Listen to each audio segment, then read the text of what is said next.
You'll see that. Yes. And now I'm going to stream it to Facebook, so just give it a moment. Oh.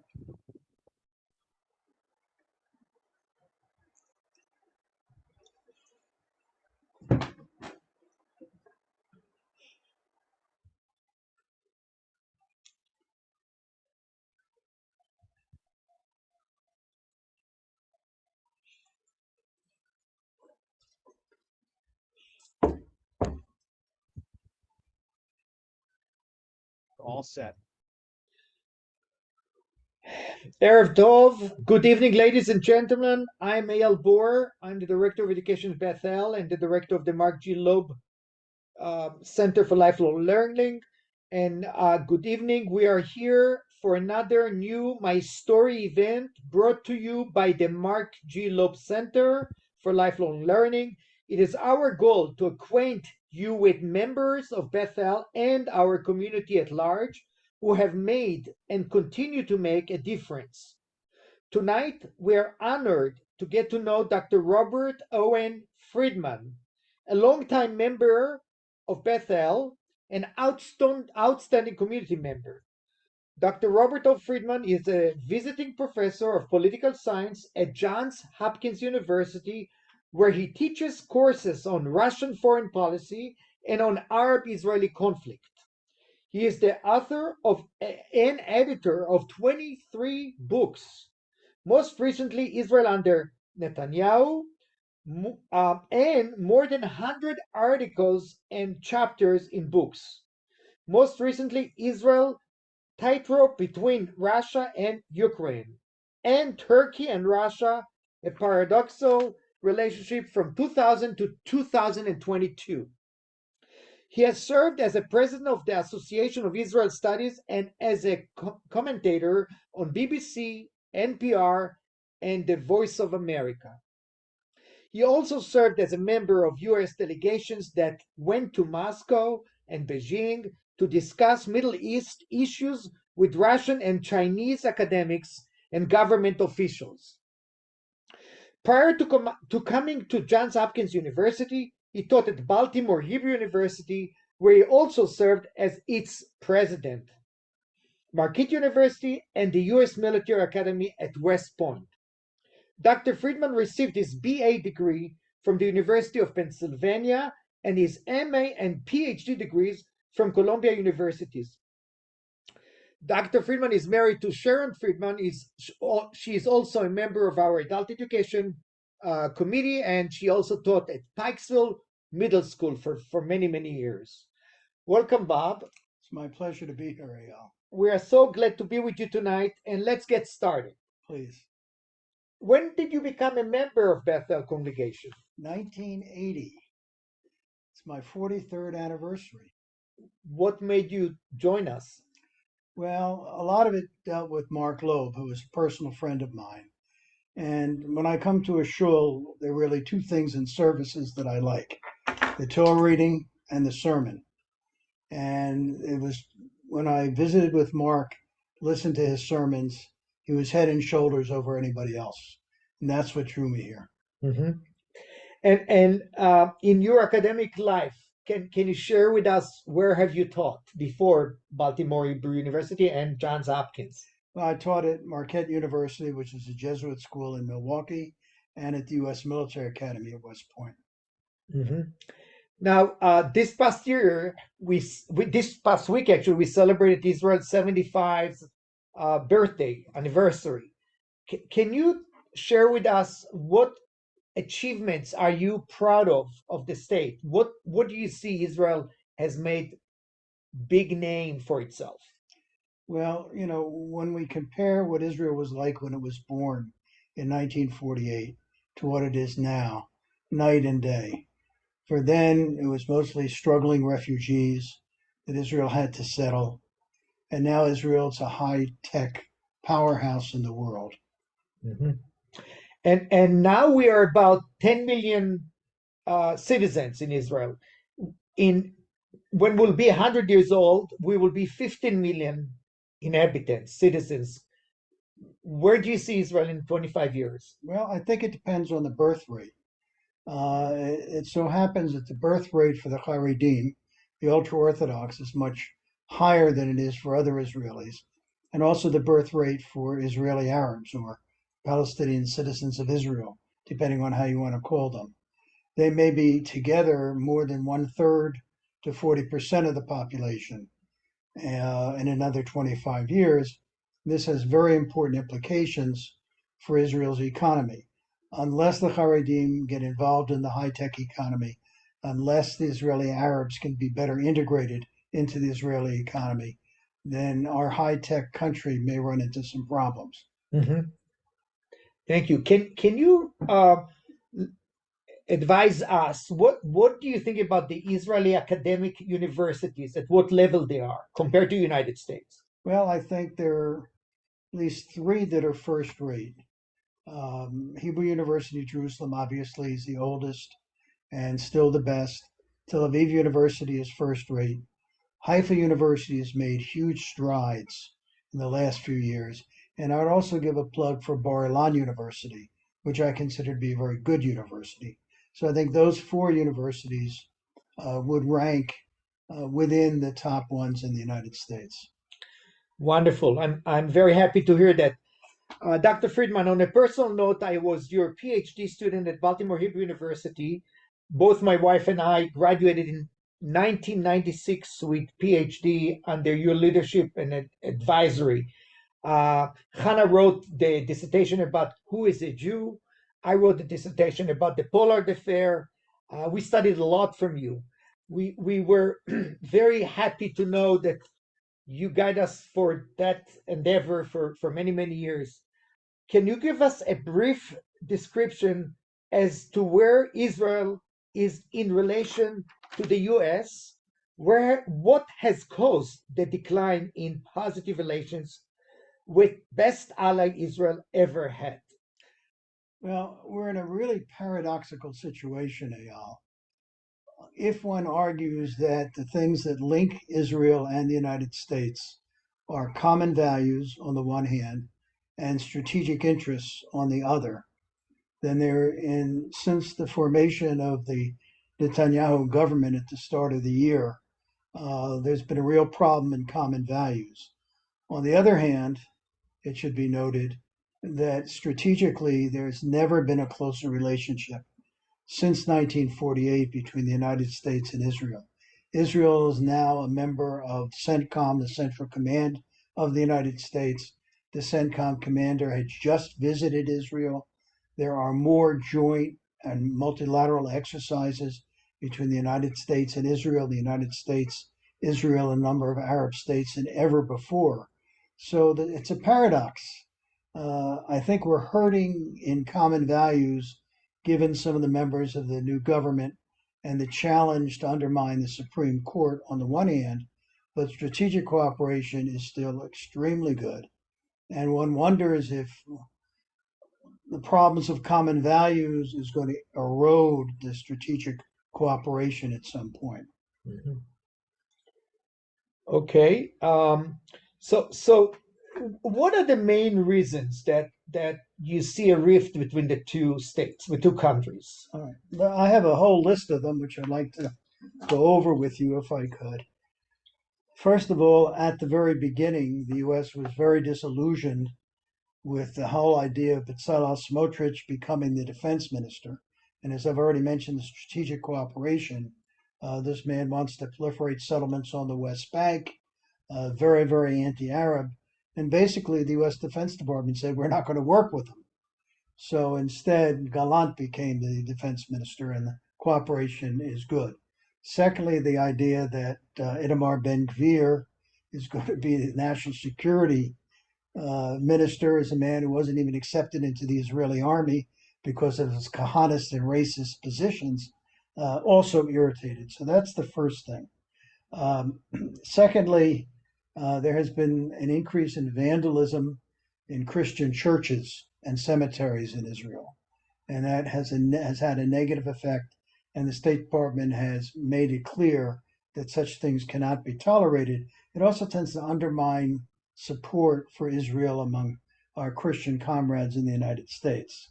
Number three, and very serious, the U.S. has condemned the Israeli vigilante destruction of the Arab village of Harura and Smotrich's call for the village to be destroyed.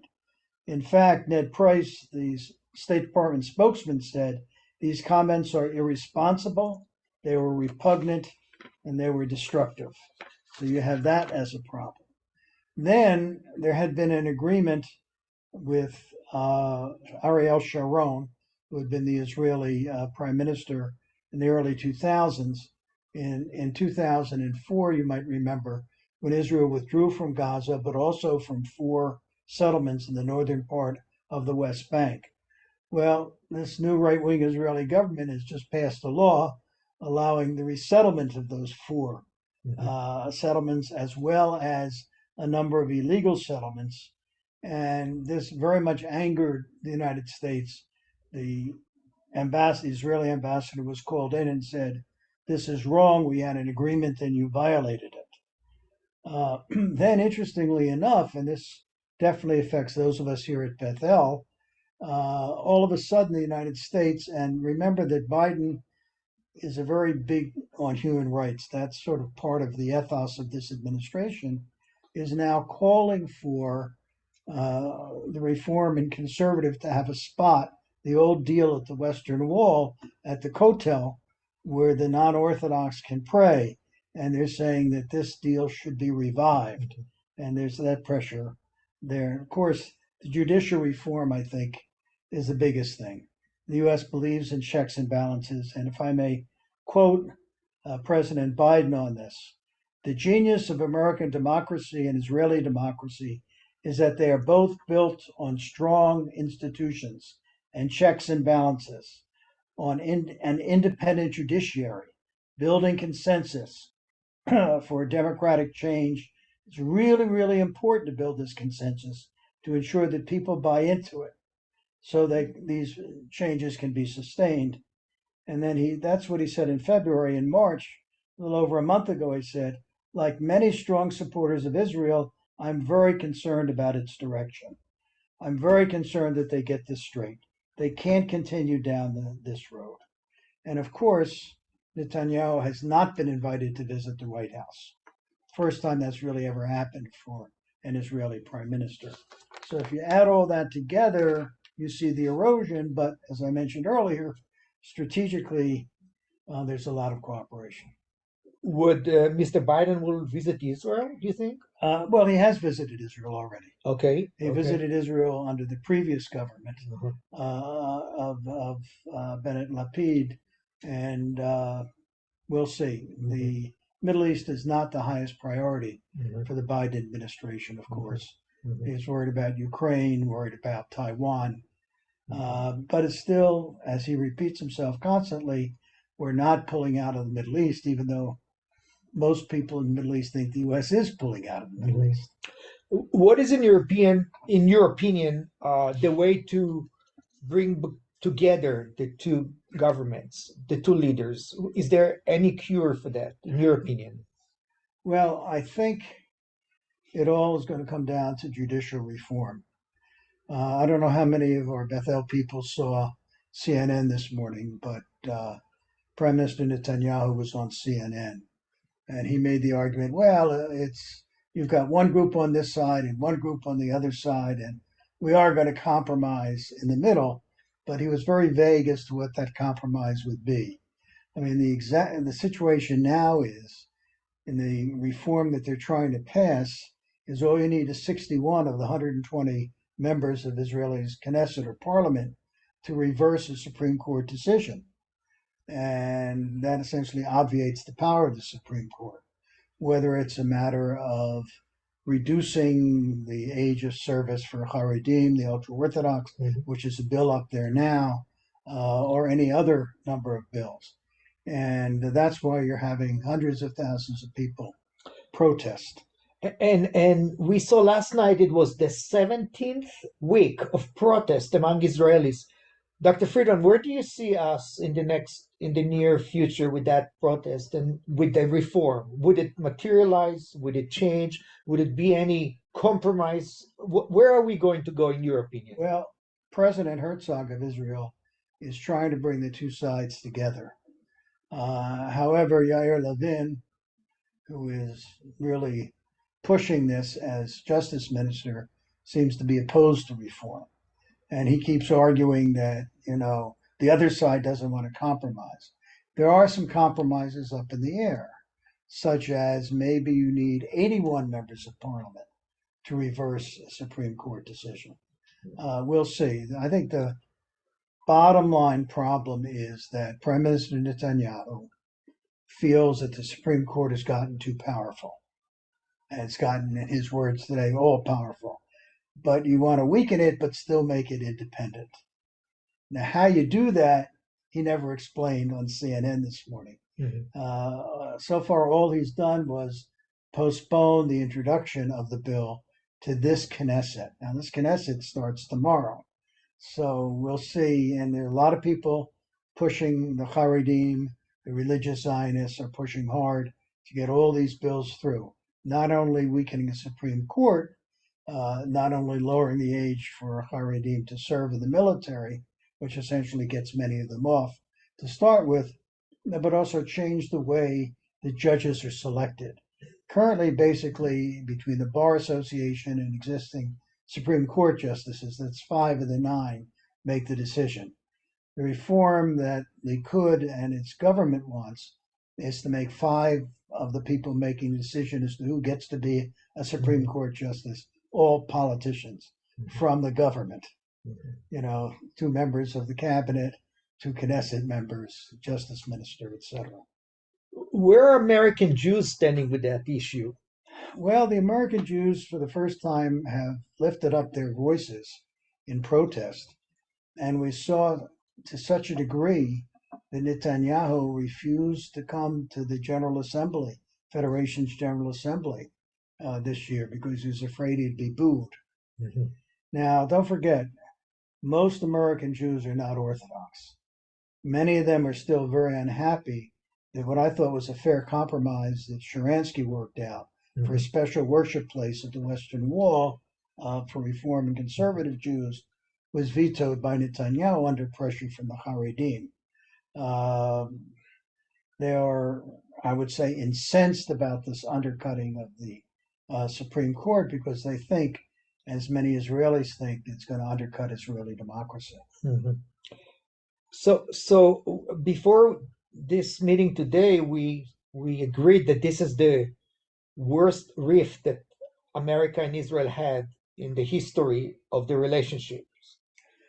Can you elaborate on that, please? Yes, and Ben, if you would put up the screen, please. In fact, when we sat down and discussed this, if you remember, I said that you have a number of commentators in Israel and in the United States who say, my heavens, this is the worst crisis in U.S.-Israeli relations. So I'm a historian at heart, as you know. So I decided I'd go and look at that. And my conclusion is, no, it is not the worst crisis in history, but I thought we might want to compare other crises in the history of the Israeli-American relationship, just to see. And remember, the powers that the United States has over Israel, there's economic aid, and that's just not only government aid, but also aid, Israel bonds, which are allowed to transfer money, federations transfer money, individuals transfer money, military aid. Israel's protected at the UN Security Council by the United States. So there's really a lot of leverage there between the United States and Israel that could be used. And I thought we might want to look tonight at areas where, in fact, it has been used, as opposed to the current situation where it hasn't been used, at least as of yet. So let's look at them. Number 1 up on your list is what happened in 1948. Now, this, in my mind, is tied for maybe, or the worst of the situations, because Israel almost did not come into existence in 1948 for a lack of U.S. support. And many of us who are old enough probably remember that. You had a situation whereby the U.S. Secretary of State, George Marshall, and the U.S. Secretary of Defense, James Forrestal, told Truman don't recognize the state of Israel. Don't recognize it. Why? The Cold War was starting. Forrestal, as defense minister, was afraid he would need to take troops that should be out there blocking the Russians in Europe and bring them back to save the Jews. Mhm. And I have a quote from him that I think our Bethel community might be interested in. This is what Forrestal said. And he was talking with Clark Clifford, who was the, as you recall, the counsel to President Truman. And this is what James Forrestal said. You just don't understand. There are 400,000 Jews and 40 million Arabs. 40 million Arabs are going to push 400,000 Jews into the sea. That's all there is to it. Oil. That's the side we should be on. Mhm. So that's Forrestal's position. And Secretary of State Marshall warned Truman he wouldn't even vote for him if he recognized Israel, because you need to have the Arabs on your side against the Soviet Union. Now, Clark Clifford took a very different position. He said, and again, I'm quoting the consul to the president on this, the United States appears in the ridiculous role of trembling before threats of a few nomadic desert Arabs. This has done us irreparable damage. Why should Russia or Yugoslavia or any other nation treat us with anything but contempt in light of our shilly-shallying appeasement of the Arabs? Mhm. So you have this kind of thing which really goes through Mhm. the 75-year-old history of Israel. So fortunately, Truman made his decision, did recognize Israel, but did not provide arms. The arms that helped Israel win the war came from the Soviet Union. Because the Soviets had their own interests, which is at that time the Jews of Palestine were the only ones fighting the British. The British were trying to build this block of Arab states on the southern borders of the Soviet Union, and the Jews were fighting them. So the enemy of my enemy is my friend. Okay, so that was the first crisis. Now, the second crisis, in my mind, still probably the worst, was Suez. Now, if you all remember, what happened in 1956 was that Jamal Nasser had become the leader of Egypt. He was pushing Arab nationalism.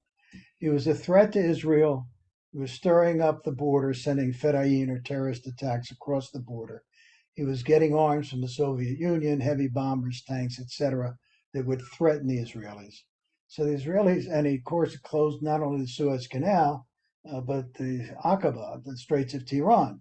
So the Israelis really had a grudge against him. Meanwhile, so did the French and the British. The British were unhappy because he nationalized the Suez Canal. We're blocking this Baghdad Pact, which is the bloc of Arab states, Mhm. defense agreement that they were pushing.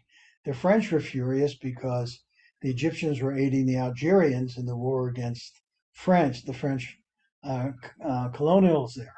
So you had a commonality of interest between Israel, France, and the UK. So they all launched an attack on Egypt. The Eisenhower administration was furious because they thought that all this would do is push the Arabs into the arms of the Russians. And Eisenhower, got very, very, very angry. He told the British, "You're not getting your $1 billion loan. We're cutting off our oil supplies to you," threatening to do the same thing with the Israelis. And then Ben Gurion, well, the first two caved.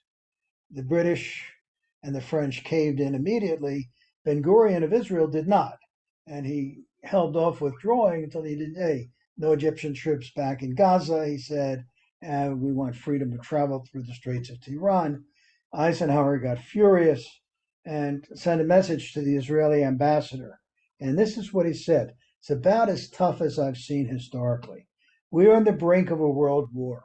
Israel's failure to comply with the decision of the UN General Assembly is endangering the peace. Israel's position will of necessity have serious consequences, such as the cessation of all government and private assistance, UN sanctions, perhaps even expulsion from the UN. Mhm. That was the toughest statement ever made by an American president.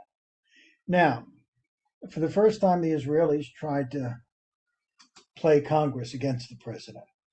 And they got some senators and congressmen to say, wait a minute, the Soviets have just invaded Hungary, so why aren't you pressuring them. Why only pressuring Israel? And there was a very cute cartoon in the Washington Post by a fellow named Herb Block, who was the cartoonist at the time, who said, "The way of a little aggressor has to be punished as opposed to be." Anyway, Eisenhower then decides to go over the heads of the congressmen on TV and said, "Should a nation which attacks and occupies foreign territory in the face of UN disapproval be allowed to impose conditions on its own withdrawal?" So ultimately, it was worked out. You have to understand, though, that Eisenhower and Dulles were not committed to Israel's security. Were very much fixated on the Russian problem and saw Israel as not only not an asset, but a liability. Okay, we come to JFK, and JFK is a little different. He's the first American president to be genuinely even-handed. He provided Hawk anti-aircraft missiles to Israel. Now, why is this important? Because the Soviets were pumping in medium and heavy bombers to the Egyptians as opposed to direct threat to Israel. So the Hawk anti-aircraft missiles could help protect Israeli airfields and Israeli cities. On the other hand, he was providing wheat to the Egyptians. He wanted to demonstrate that he could be even-handed. Well, that's all well and good, and I should mention that JFK also invited the Israeli prime minister to visit during JFK's first year in office, 1961, as opposed to Eisenhower, who didn't do it till the last year of his office, 1960. It's an interesting parallel to Obama that we'll get to in a minute. Anyway, so it all sounds very good. What happened? Well, especially after 1956, the Israelis saw their only solution for deterrence was to develop an atomic bomb. And this is what Shimon Peres was probably most important in Israel's history for honchoing that. But the U.S. was increasingly worried about proliferation as it is now. And JFK, even with the Hawks, was very worried because the Israelis did not give real access to the Dimona nuclear plant. I remember when I was a student, my first trip to Israel, I was 19 in 1960. We were on a bus ride in the Negev, and it was hot, everybody's tired. Bus is going about 30 miles an hour. But all of a sudden we pass a factory and it zips to 50 miles an hour. So I asked the bus driver, "Why'd you do that?" This was Dimona. I said, "Oh, well, So this is what JFK wrote to Ben Gurion in 1963. And again, I'm quoting, "Notwithstanding our deep commitment to the security of Israel," it's the first American president ever to say anything about commitment to security of Israel. "Notwithstanding all that, our support would be seriously jeopardized in the public opinion in this country and in the West as a whole, should it be thought that this government, the United States, was unable to obtain reliable information on a subject as vital to peace as this question of the character of Israel's effort in the nuclear field." So you got some real tension there, and the tension built up, and then two things happened. One, Ben Gurion resigned because of the Lavon affair, you remember. Yeah. And then JFK was assassinated. When LBJ took over, he basically took the Israeli nuclear, shall we say, developments for granted, but just said, don't test, don't use. So there was a rift already then. Yeah, there's a rift over on the nuclear stuff. All right, so moving on to number 4. President Ford and his agonizing reappraisal. By the way, there were many more rifts than these 10, but in the interest of time, I'm just trying to highlight some of the more important ones. This is what I call the agonizing reappraisal. Okay, now remember, Jerry Ford took over from Nixon when Nixon resigned because of Watergate. He didn't have a huge background in world affairs, so he deferred to Kissinger. And Kissinger's game at this time, this is 74. Remember, you just had the Sinai 1 agreement, where Israel pulled back across the canal. But he was pushing hard for a Sinai 2 agreement, where Israel would push back further, including the Mitla Pass and the Gidi Pass, etc. The Israelis were balking on this. And tensions began to rise, and Kissinger was worried because the Israelis were messing up his strategy of winning over the Arabs, getting them out of the Russian camp. So at this point, Ford sent a letter to the Israelis saying, and I quote, "I wish to express my profound disappointment over Israel's attitude in the course of the negotiations. Failure of the negotiations will have a far-reaching impact on the region and on our relations. I have given instructions for a reassessment of U.S. policy in the region, including our relations with Israel, with the aim of ensuring that overall American interests are protected.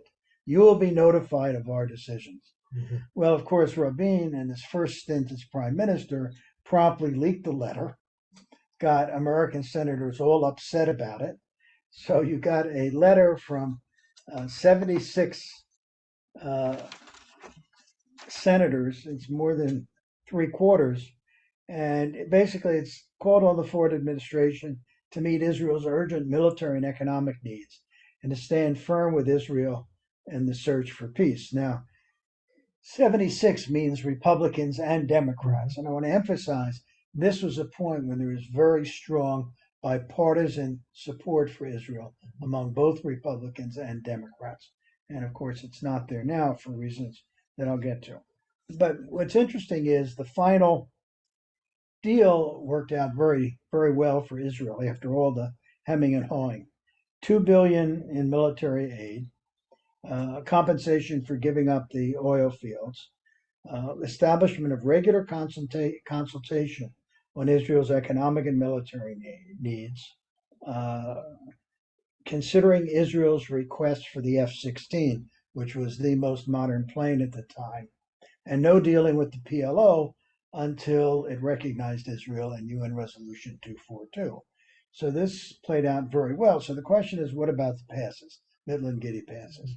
Well, the U.S. came up with the idea of putting what they wanted to be an international force in the passes, but started as an American force. And I had just gotten out of the Army at the time, and I had some experience with the radar. And I had an old sergeant who told me something called the PPS-5, the PPS-9.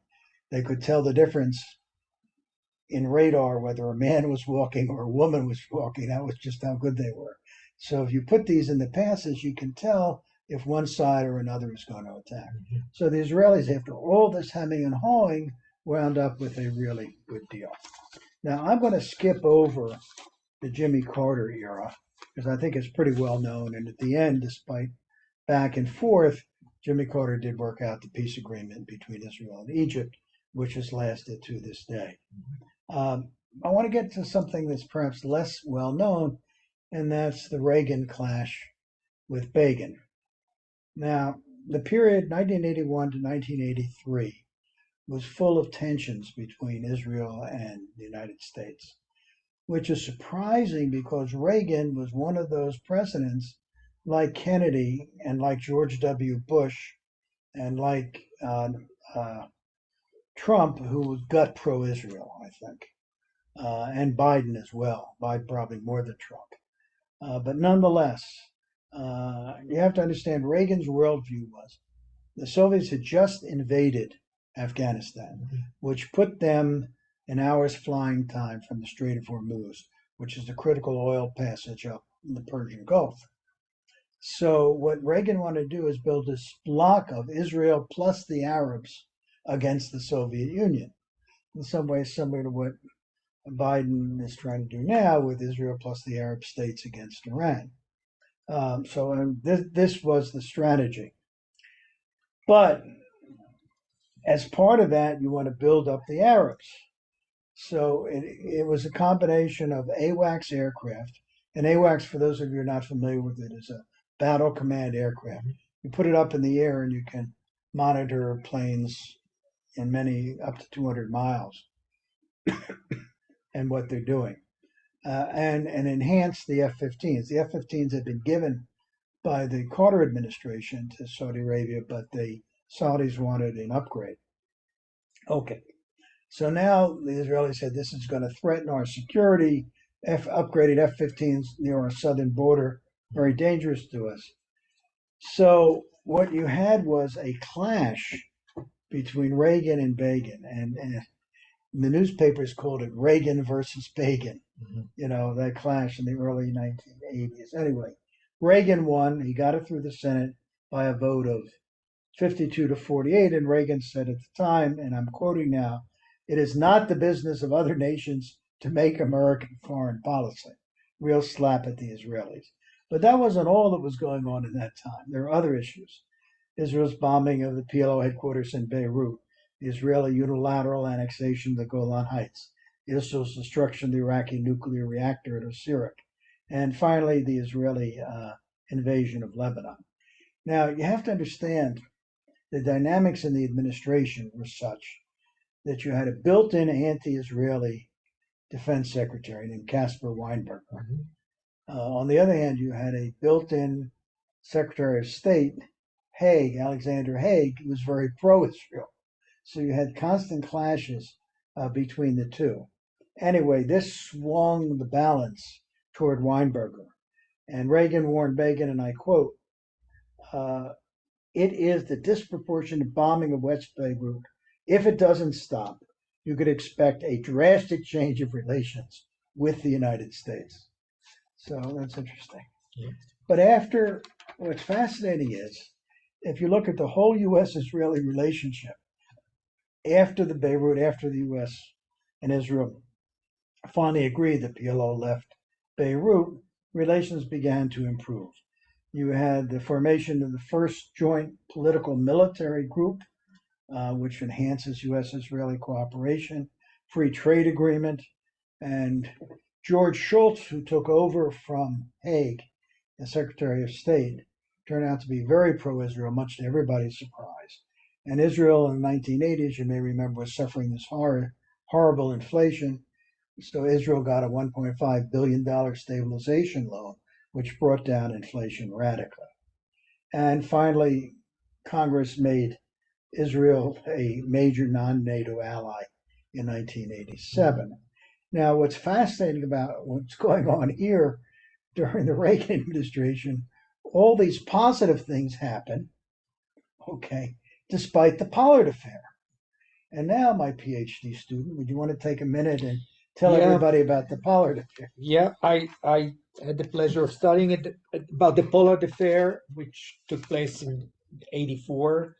And American Jews basically were very upset about Pollard because the dual loyalty of their being in America. It was not shocking only to the American Jews. Of course, on a governmental message was, how dare a Jew we are allies. American and Israel are allied countries, very friendly country. How can you spy on us? And it was a big rift at the time. And I remember that it created, I think it was one of the biggest crises between the two nations. Yeah.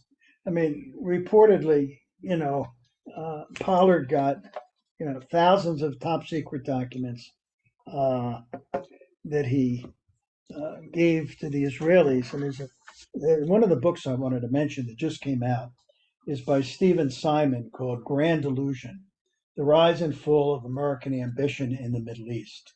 I'll repeat it: Grand Illusion: The Rise and Fall of American Ambition in the Middle East, by Stephen Simon. Now, he is an American Jew who worked in the government at this time. And he said he couldn't believe, and he used the word chutzpah, of the Israelis to spy on this. And this really did. I mean, Israel was cut off from all intelligence that was being shared and so forth. And it lasted for about a year. But again, the relationship survived. Okay. Then we come to George W. Bush. George W. Bush was another of those I call gut pro-Israel.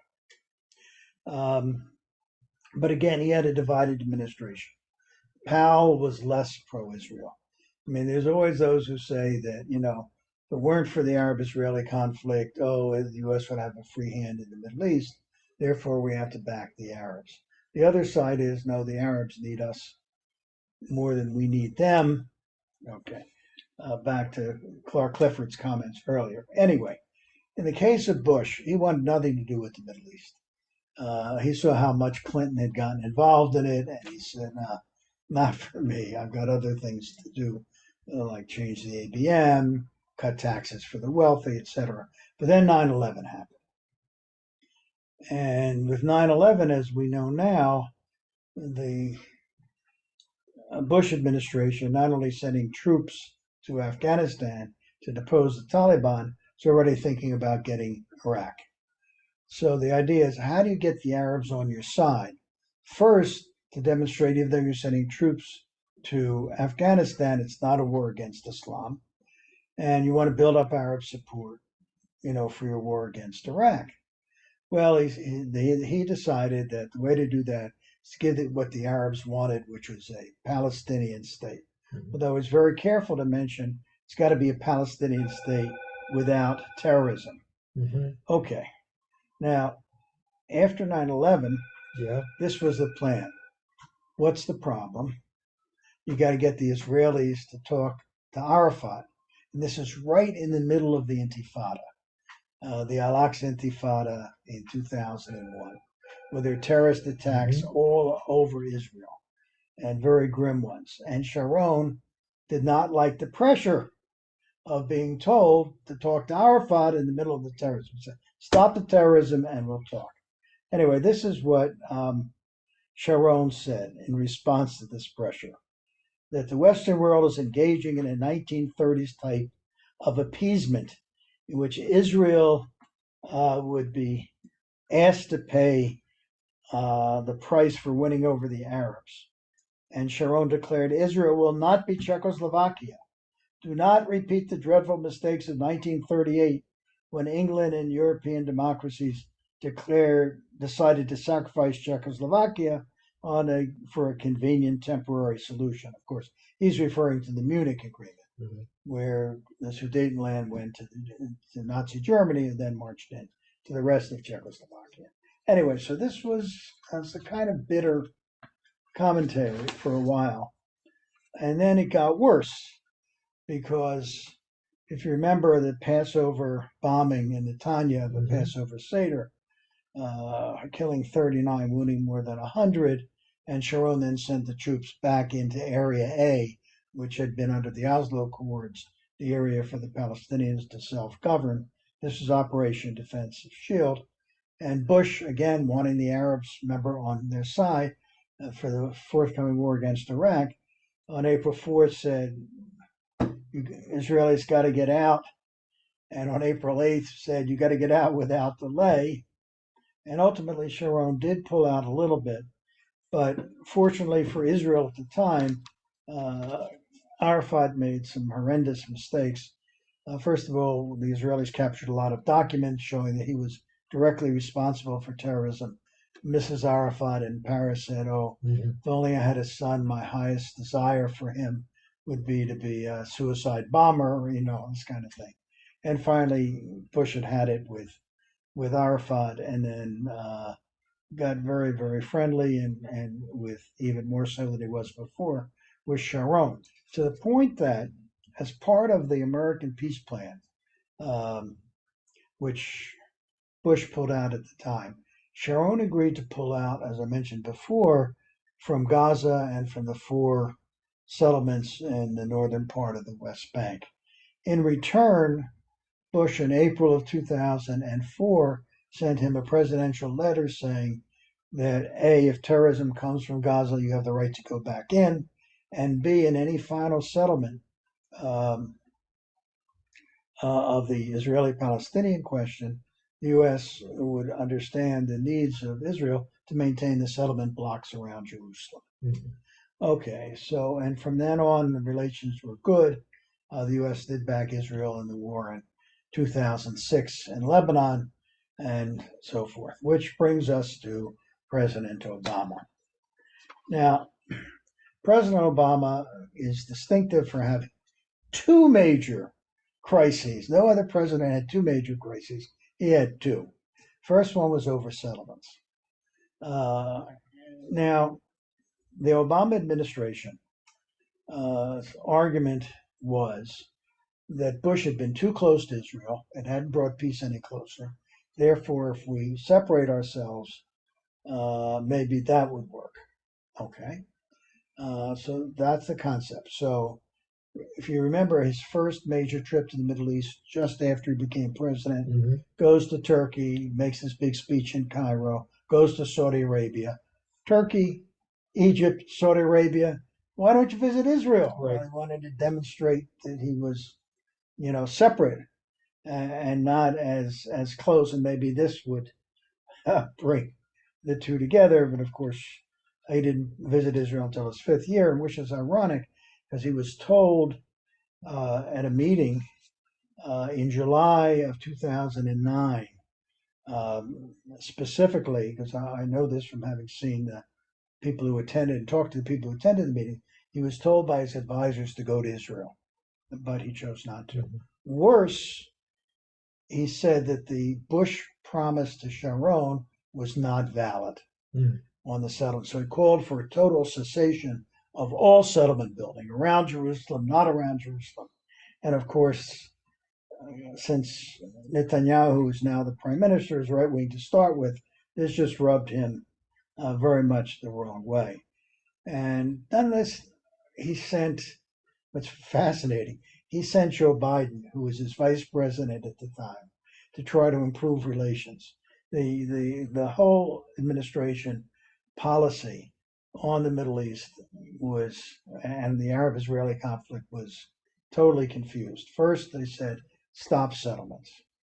Then they switched to, we've got to deal with all of the problems: water, border, security, settlements, Jerusalem. Then they said, well, let's deal with security and borders first. So you keep switching sides. The Israelis don't quite know where he's coming from. So he sends Joe Biden, gut pro-Israel, historically very much a friend of Israel, as he is today, to Jerusalem to negotiate. He gets there. What's he greeted by? The announcement the Israeli government is to build Ramat Shlomo, a whole bunch of settlements. Now, I have my own theory as to what happened there. Aryeh Deri, who was had been the head of Shas, had just gotten out of jail, was trying to retake over Shas. And Eli Yishai, who was the guy running Shas at the time, didn't want that to happen. So he figured if he could, outflank Deri to the right, so he announces these settlements. So internal Israeli politics had a negative effect on Israeli-American relations at the time. Anyway, Biden was furious. Secretary of State Clinton called Netanyahu and really read the riot act to him. And, it led to a 9-month moratorium on settlement building, but that didn't go very long. Anyway, so then Netanyahu number 2. And that's the JCPOA, or the Joint Comprehensive Plan of Action, the Iran nuclear deal. Now, you can argue both ways on the Iran nuclear deal. It's clear the weaknesses was it didn't stop. After 8 years, they could go back and do advanced centrifuges to spend to make fissile material, and there was no limit on missiles. And that's something Israel, and plus inspection, how do you know? Well, after 26 days. On the other hand, it forced the Iranians to get 97% of their enriched uranium out of the country. And the feeling was this would prevent the getting of a bomb for at least a year. Okay, so what happened? John Boehner, who is the U.S. Speaker of the House of Representatives, a Republican. Republicans now control, after the 2014 elections, both the Senate and the House. He invites Netanyahu to speak to a joint session of Congress. Okay. To denounce the policy of the President of the United States. Now, this drove, I think, a spike into any hope of bipartisan support for Israel among Republicans and Democrats, because he's just following the Republican line here, and it just is, in my view, the absolute wrong thing to do. In any case, he gives the speech. The Americans government is furious. A lot of Democrats walk out, and that is really the beginning of the rift. And now, if you may have seen most recently, the poll showing that now more Democrats in the United States support the Palestinians than support the Israelis, while the vast majority of Republicans still support the Israelis. Mhm. But the legacy of what Netanyahu did was really end the bipartisan support for Israel. And that turned out to be a very sad thing. Okay, so then the question is, what do we learn from all this? Okay, so there is a serious crisis now of values between the United States and Israel.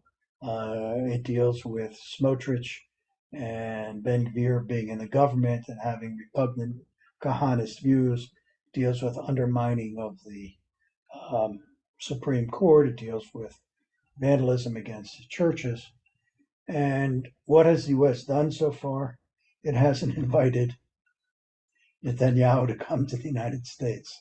Now, I would say this is in sharp contrast with Eisenhower, who threatened to cut off all private as well as governmental aid to Israel. And certainly in contrast with Forrestal and Secretary of State Marshall opposing the existence of the State of Israel. And probably even JFK threatening action about Israeli nuclear things. And even Jerry Ford with his agonizing reappraisal. So, on balance, then, I think my conclusion from looking at all these cases is, yeah, it's a problem. It could get worse, but it's nowhere as bad as these previous crises in U.S.-Israeli relations. But Israel is still the only democracy in that area, that region. And does America still recognize that? And well, that's the question. Will it stay a democracy? Or is it going to move in an authoritarian direction? Because a lot of the demonstrators are saying, who oppose this judicial reform, all it is going to make Israel move in the same authoritarian direction as Orban of Hungary, and possibly even Erdogan of Turkey. And that's what they're worried about. Let's hope that it stays democracy for the sake of the future. Yes. Mr. Wachstein, are there any questions from the floor? We have not. We had a little bit of a technical issue, so we don't have any questions at this time. Okay. I can ask you a question about the numbers. Now Israel is showing that we have 7.2 million Jews in Israel. America is less than 6 million. What's going to be the future relationship between the Israelis and the Jewish Americans? I know it's too complicated of a question and it's too vague to answer, but do you see any future ties between the two communities? Well, again, it depends on who's the prime minister. When Bennett and Lapid were the interregnum between the two Netanyahu governments, they made a real effort to improve relations with the American Jewish community and with the Democratic Party. Netanyahu, and remember, 71% of American Jews vote Democrat and voted for Biden, despite everything that Trump did for Israel. It was only the Orthodox Jews primarily who voted for Trump. I am concerned if I look at the future direction. I mean, and it all depends on which way these judicial reforms go. If they're ramrodded through, then I worry about the future of Israel. I mean, Herzog was very blunt about this, the president of Israel. it's like Herzog who said, this could be a civil war between us, and let's go back to Begin for a minute. There was almost a civil war among the Jews in 1948 when the Altalena was Right. sunk. If you remember, for those of you not familiar with the history, there were two separate military groups, Haganah, more or less, the official Jewish government group, and the Irgun being an opposition Jewish group. The Irgun was trying to smuggle weapons in during a ceasefire during the first Israeli-Arab War, and Ben Gurion ordered the ship sunk because he didn't want those weapons could be used afterwards to start a civil war with Israel between the groups. And Begin, acting very well, I might say, said, "No, I remember Jewish history. I remember how the various Jewish groups fought each other with the Romans at the gates 470 AD. I'm not going to do that." So he went into politics. So I think I'm not sure these people, particularly the Smotriches and the Ben Gvirs, know their Jewish history, because this could be another civil war between the two. And if it does go through, I'm very worried about the Israeli economy. I think a lot of the high-tech people aren't going to want to live in this. If I'm investing in Israel and the Supreme Court, which is the ultimate adjudicator, if I have a problem, is essentially eviscerated, I don't know if I'm going to invest in Israel. And high-tech people will leave, and so it's very problematic. Let's hope that all will settle down and will continue to be a strong democracy. Yeah. And Dr. Freedman, this was such a wonderful discussion. It's not enough for 1 hour to explore all those issues. However, I'm looking forward to further discussions with you. And ladies and gentlemen, we look forward to seeing you all this Wednesday evening. It's going to be May 3rd at 7:30 at the Office Auditorium. And it will be on Facebook as well, Facebook Live, to welcome Todd Harrison Twining, who will join us and his friends, Katie and Mo, for an evening of music that you won't forget. You will enjoy this first Wednesday concert and be encouraged to sing along. I may join Todd with one or two pieces as well. Also, next Sunday, a week from today, May 7th, for our next My Story event on Zoom, when you will meet and meet another community leader. It will be here at Bethel. It will be Mr. Len Stoller and his son Barry Stoller. Be sure to register and receive the Zoom link to this program as well.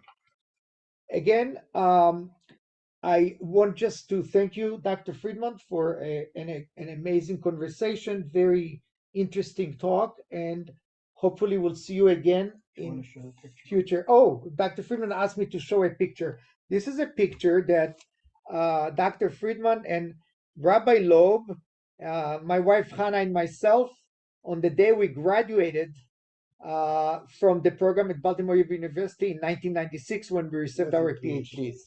So I mentioned it to you and you reminded me to show it. Anyhow, Erev Tov, good evening, and thank you very much. Thank you, Ben Wachstein, for taking care of the technological issues tonight and for helping us to make this evening available. Thank you. Erev Tov, Shavua Tov. Bye-bye. Very nice. Thank you. Thank you.